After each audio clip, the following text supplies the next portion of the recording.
The major purpose of having a goal is not just to acquire the goal.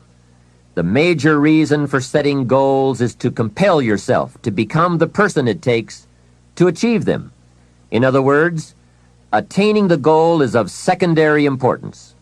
What's far more important is what you become in the pursuit of it.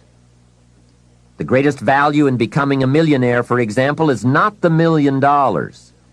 The greatest value is the skills, the knowledge, the discipline, and the leadership qualities you acquired in becoming a millionaire. It's the experience you acquired in planning, development, strategy. It's other qualities you acquired, such as courage, commitment, and willpower, to attract $1 million. You could lose everything you attained, but you could not lose the skills, knowledge, and experience you have obtained. Even better than having is being. Here's a most important question to spend some time answering. What kind of person will I have to become to get all I want? Write down a few thoughts on that. Write down some skills you'll have to develop, for example, and some of the things you're going to have to learn. Just spend a little time writing a few sentences on this. What kind of person will I have to become to get all I want? The answer to this will give you some personal development goals. Remember that income does not far exceed personal development. All of us have to do this kind of self-examination. I have to look at my own life and say, well, here's what I want, but am I willing to become what it takes to get what I want? If I'm too lazy, if I don't want to learn, read, study, and grow to become that kind of person, then I cannot attract what I want. Now, either I have to change my wants, or I have to change myself. Here are a few more key points I'd like to share with you on goals and designing your future. First, if you don't right now feel as if you're equipped to get all you want, just remember, ability will grow to match your strong dreams. That's why the goal-setting process we've discussed is so important. The more you work on this, the more ideas you will get on how you can change, how you can grow. I am nowhere near the person I was when I met Mr. Shoaf 25 years ago. I'm not that person anymore. I've changed. There's nothing you can do about the past, but you can do a great deal about your future. You don't have to be the same person you were yesterday. You can make changes in your life, absolutely startling changes, in a fairly short period of time. You can make changes you can't even conceive of now, if you give yourself a chance. Your abilities will grow. You have untapped talents and potential that you haven't even reached for yet. And as time goes on, you'll be able to reach deeper and deeper. The first thing you'll know, you'll be able to do things you never thought you could do. You'll be able to handle things you never thought you could handle. You'll have ideas that you've never had before.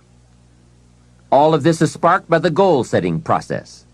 When you know what you want, and you want it badly enough, the answers will come to you.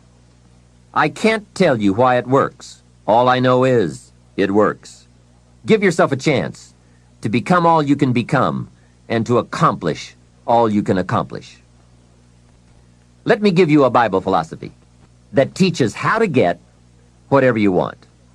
Here's what it says: ask. That's it. Ask. Of all the important skills to learn in life, be sure to include the skill of asking. What does ask mean? Ask means, what do you want? And the complete formula is staggering. It says ask, and you will receive. Hey, we ought to look into that. The man says, yes, but you work where I work. By the time you struggle home, it's late. You've got to get a bite to eat, watch a little TV, and get to bed. You can't sit up half the night and ask. And this guy is behind on his bills. He's a good worker, hard worker, sincere, but you've got to do better than work hard and be sincere all of your life. You'll wind up broke and embarrassed. You've got to be better than a good worker. You've got to be a good asker. Let me give you some key points on this asking and receiving, setting goals. asking of life. Here's part of the philosophy that helped me to change. First, asking starts the receiving process. Asking is like pushing a button, and all this machinery starts working, mental and emotional machinery. I don't even know how it works, but I do know it works. There are a lot of things you don't need to know how they work. Just work them. Some people are always studying the roots. Others are picking the fruit.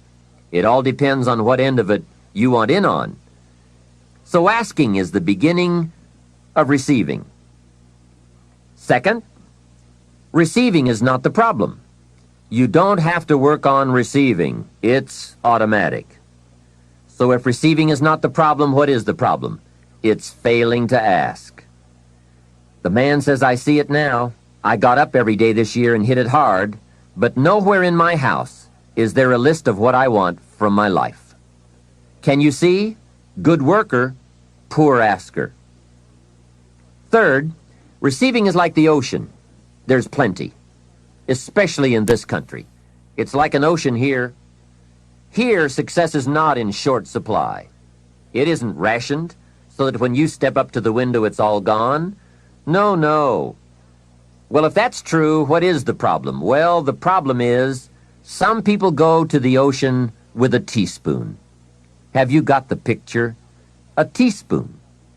What I suggest you do in view of the size of the ocean is trade your teaspoon for at least a bucket, and you will look better at the ocean with a bucket.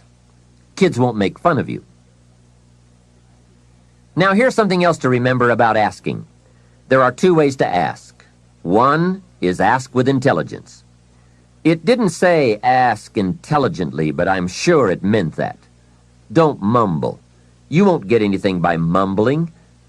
Be clear, be specific. Intelligent asking means how high, how long, how much, when, what size, what model, what color. Describe what you want.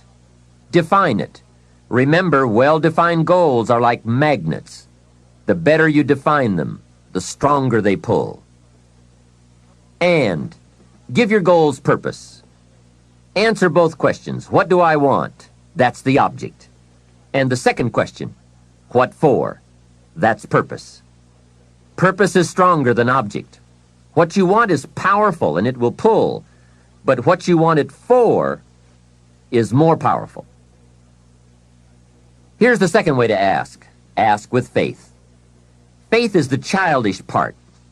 It means believe you can get what you want like a child, not an adult. Many adults are too skeptical. They've lost that wonderful childlike faith and trust. Don't let that happen to you. Believe in, have faith in yourself and your goals. And get excited like a child.